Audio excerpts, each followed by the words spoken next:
la frustración que a veces eso produce. ¿Cuál es tu Bueno, experiencia en ese sentido? yo creo que esa es la ventaja de nuestro sistema, ¿no? Y es que el profe, el maestro o el docente en este caso, no está, no está solo, y cuando hay un caso donde hay una necesidad, digamos, de acompañamiento, muy, digamos, muy presente, entonces ahí se destinan varias horas, ¿no?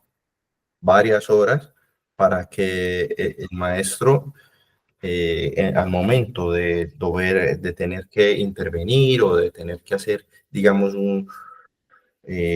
no sé, gestionar un momento difícil, pues entonces el docente de sosteño puede ayudarlo en ese fin, ¿no? Pero igual la frustración o digamos esta componente igual está presente no solo en los docentes, también yo diría que es en digamos que es una semántica generalizada de cansancio y digamos, de falta de herramientas, pero no porque no se investigue, no porque no se estudie, no porque no se trate, sino porque es algo que se tiene que probar siempre una y otra vez. Mm. Es algo que algunas veces la herramienta funciona, otras veces no. Entonces, claramente eso genera un poquito de incertidumbre y eso pues también, sí, agota.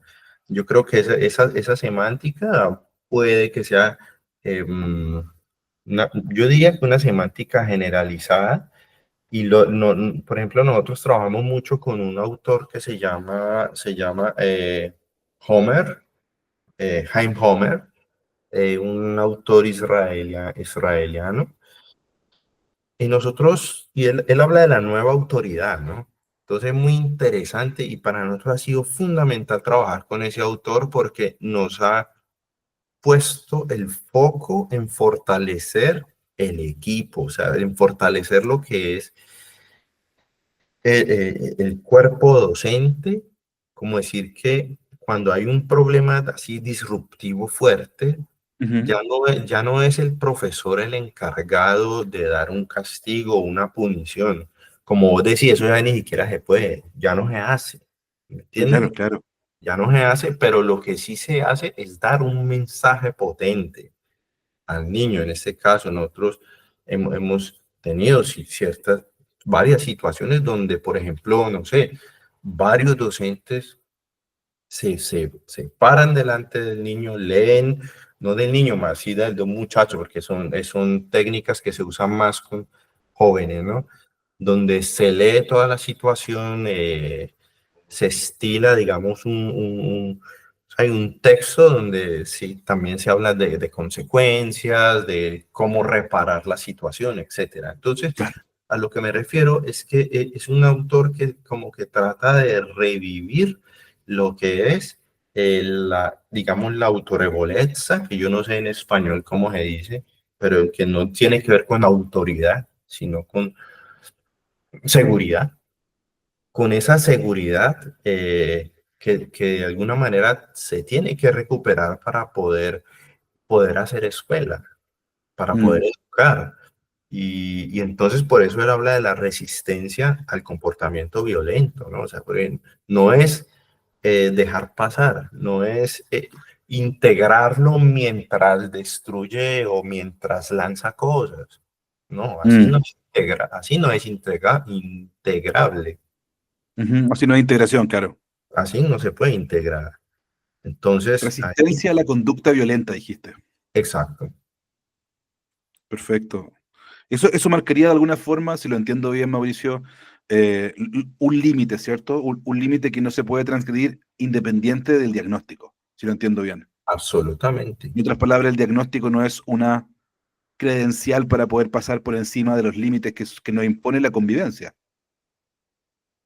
Eh, bueno, tiene sus zonas grises, esa, Por esa, supuesto. digamos, esa, Porque, bueno, pero es que mira, es que el sistema funciona, es que funciona, porque ¿qué es lo que pasa?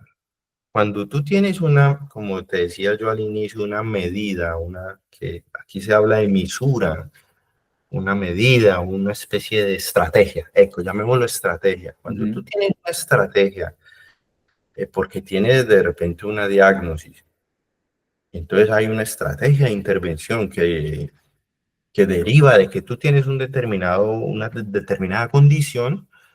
Entonces allí entran unos factores que pueden atenuar esto que tú estás diciendo, de que independiente de la diagnosis, de todas maneras hay un límite.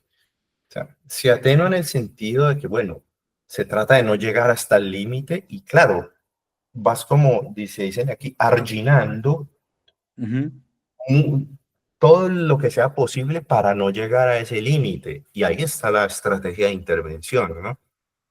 Eh, a punto en lo que tiene que ver con la relación con el niño.